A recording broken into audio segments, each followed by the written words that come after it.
A história foi feita de novo, né? Mais uma vez, na mesma Copa, a história vai sendo escrita de novo, e de novo, e de novo.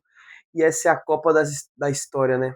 É a maior Copa da história, uma das melhores Copas da história já antes de chegar perto do final, porque ainda estamos nos 16 avos, mas já é uma Copa que a história foi feita várias e várias vezes. Sempre, óbvio que sempre que se trata de Copa, tudo que acontece é história, mas a gente já teve Messi passando, se tornando o maior artilheiro da história, Mbappé chegando como vice, passando todo mundo, Mbappé, maior artilheiro da história do mata-mata de Copas, Cristiano Ronaldo já se tornando o maior artilheiro da história de Portugal em Copas, e agora o Cristiano Ronaldo de novo faz o seu primeiro gol em mata-mata de Copas e faz história de novo, porque mais uma vez, mais um jogo decidido nos acréscimos, mais um jogo decidido no final, mais um jogo decidido no detalhe, e esse foi no detalhe do detalhe, porque uma bola que triscou raspando no atacante da Croácia, que não dá nem para se dizer se realmente pegou no atacante,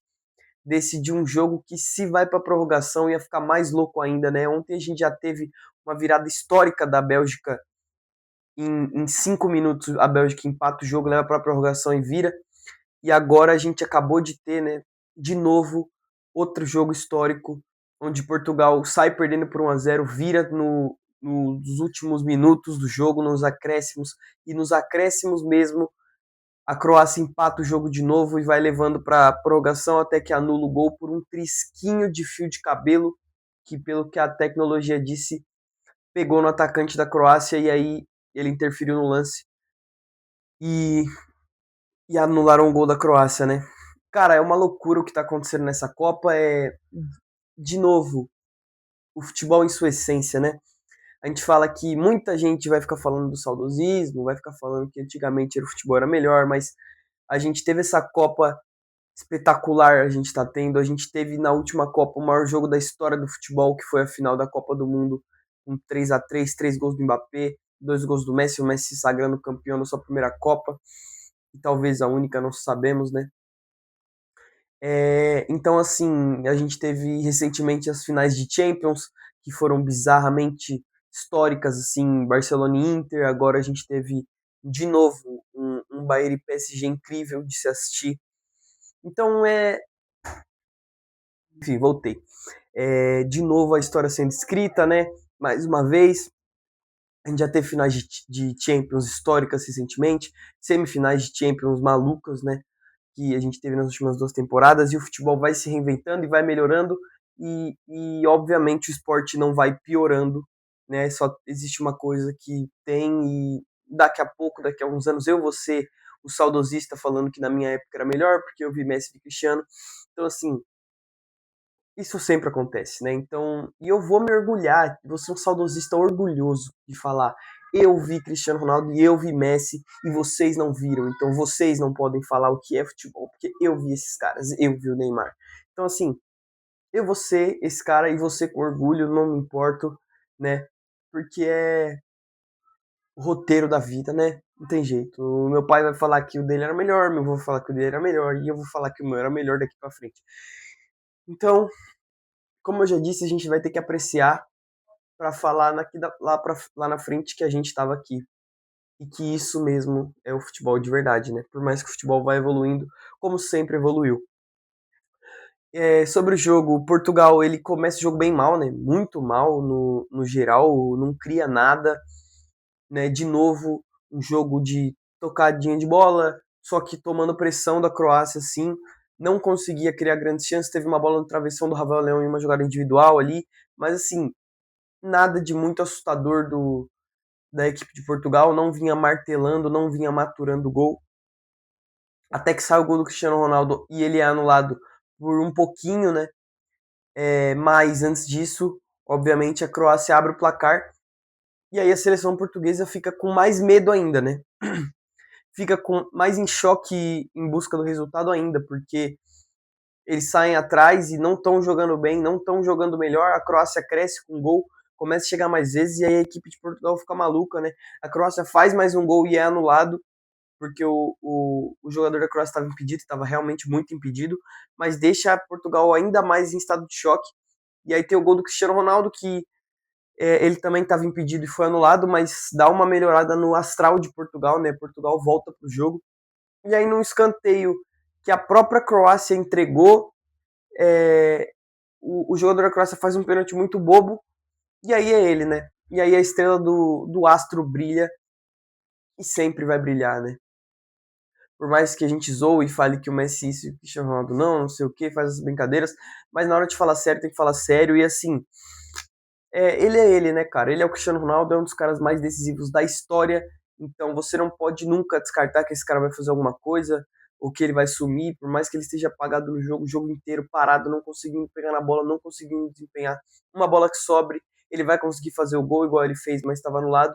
O pênalti cai na mão dele, assim, como se fosse uma ajuda dos deuses do futebol, uma ajuda dos céus, falando que você não pode encerrar sua carreira sem fazer um gol em mata-mata de Copas, porque seria injusto com o Cristiano Ronaldo, com o que ele foi e com tudo que ele é para o futebol e para a seleção de Portugal, né? E aí cai esse pênalti no colo e não tinha nenhuma chance dele perder o pênalti e dele errar e ser eliminado ali, né?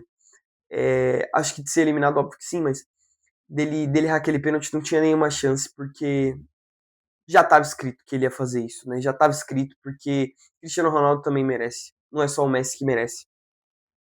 E aí ele faz 1-1, o jogo começa a virar lá e cá, começa a virar uma loucura de futebol. Portugal começa a crescer também no jogo mais e a Croácia num jogo mais reativo, indo atrás do resultado, tentando fazer o 2-1 igual Portugal, mas Portugal dominando um pouco mais a posse, até que o nosso grandíssimo técnico de Portugal tira o Cristiano Ronaldo de jogo. E aí quem é fã fica louco, né? Quem é entusiasta do futebol fica meio que sem entender nada, porque esse cara acabou de te empatar o jogo, é o maior jogador da história de Portugal, é um dos caras mais decisivos da história, e você tira o cara com uma possibilidade ainda de mais 30 minutos de prorrogação, é uma loucura. E antes já tinha entrado o Gonçalo Ramos, tinha entrado o Bernardo Silva, Gonçalo Ramos e Conceição, mas ele não tinha tirado o Cristiano, e aí o meio ficou muito vazio, então ele decidiu tirar o Cristiano para povoar o meio de campo. E por incrível que pareça, deu certo, né? Deu certo tirar o Cristiano Ronaldo, deu certo colocar o Gonçalo Ramos, e o Gonçalo Ramos decide mais uma vez para Portugal em Copas, não como se fosse algo muito recorrente do Gonçalo Ramos, né? Mas se a gente pegar os números do Gonçalo Ramos em Copas do Mundo, eles são assustadores, né? São 6 jogos, 4 gols e uma assistência, então 5 participações em gols e 6 jogos, o que é uma loucura para o Gonçalo Ramos. Mas porque tem aquele jogo que ele fez 3 gols contra a Suíça nas oitavas de 2022 e decidiu de novo, né? De novo ele, entre aspas, entra no lugar do Cristiano Ronaldo, porque ele entrou e o Cristiano Ronaldo começou, mas e o Cristiano Ronaldo continuou, mas na prática o Cristiano Ronaldo saiu quase logo depois, e ele que fez a função do Cristiano Ronaldo, e empata o jogo numa bola aérea, que é o forte do Cristiano Ronaldo também, e que não tinha recebido tantas bolas em qualidade como recebeu ali, e uma cabeçada perfeita de Almanac, né? Faz Portugal empatar o jogo de novo, ou empatar não, perdão, virar o jogo e trazer a história para a equipe portuguesa, que se classifica no sufoco, porque mesmo depois do gol, nada está decidido nessa Copa do Mundo, essa Copa do Mundo dos acréscimos, essa Copa do Mundo da história, como eu já disse, né? Porque essa Copa do Mundo é a Copa do Mundo dos protagonistas, ela é, mas ela também é a Copa do Mundo das zebras, porque Cabo Verde fez o que fez, né? A Gana empatando com a Inglaterra, enfim, o Paraguai tirando a Alemanha, Marrocos não vou tratar como zebra, mas também tá lá que não era favorito para o confronto. Então é a Copa da História, porque é a maior Copa da História, é a Copa dos protagonistas, é a Copa das zebras, é a Copa dos gols no último lance, é a Copa das viradas históricas. Então ela é a Copa perfeita, né? É a Copa com tudo que o futebol gosta, com tudo que quem é fã do futebol quer apreciar. O fã do futebol ele quer ver os grandes jogadores desempenhando, quer ver os grandes jogadores jogando muito, ele quer ver os times mais fracos eliminando os grandes, ele quer ver viradas históricas, como foi a da Bélgica, como foi essa de Portugal. Ele quer ver jogos malucos, como foi esse de Portugal e como foram muitos outros jogos já nessa Copa do Mundo. Ele quer ver recordes sendo quebrados, ele quer ver gols no final do jogo, ele quer ver viradas na prorrogação, gols no último lance, igual foi, por exemplo, contra o Brasil, com o Brasil também. Então, como foi Marrocos, né? Marrocos e Holanda. Então, essa é a Copa com tudo o que o fã de futebol gosta. Então, quem gosta de Copa do Mundo, quem gosta de futebol, quem gosta de esporte, não pode estar reclamando dessa Copa, porque tem de tudo para todo mundo, né? E aí, cara, o jogo, além de tudo, né, para sofrer mais um pouco, o lance anulado do segundo gol da Croácia, de novo anulado, né? 3 gols anulados no jogo e os 3 muito bem anulados, né? Apesar desse último deixar um pouco de dúvida, porque não se sabe se a bola pegou mesmo ou não pegou no atacante, pelo que a tecnologia diz, pegou, então não tem como contrariar a tecnologia. E Portugal avança, vai pegar a Espanha nas oitavas de final, segunda-feira, que é meio cruel, né? Porque jogando agora na quinta, já vai jogar segunda, enquanto o Brasil jogou na segunda e vai jogar domingo só. Então é muito tempo de diferença, por mais que seja o outro lado da chave, né? Por exemplo, o Canadá jogou domingo e vai jogar sábado agora. Então é um pouco de má organização, mas enfim, isso é Copa do Mundo, é isso que a gente gosta, é isso que a gente quer. E saúde, Cristiano Ronaldo.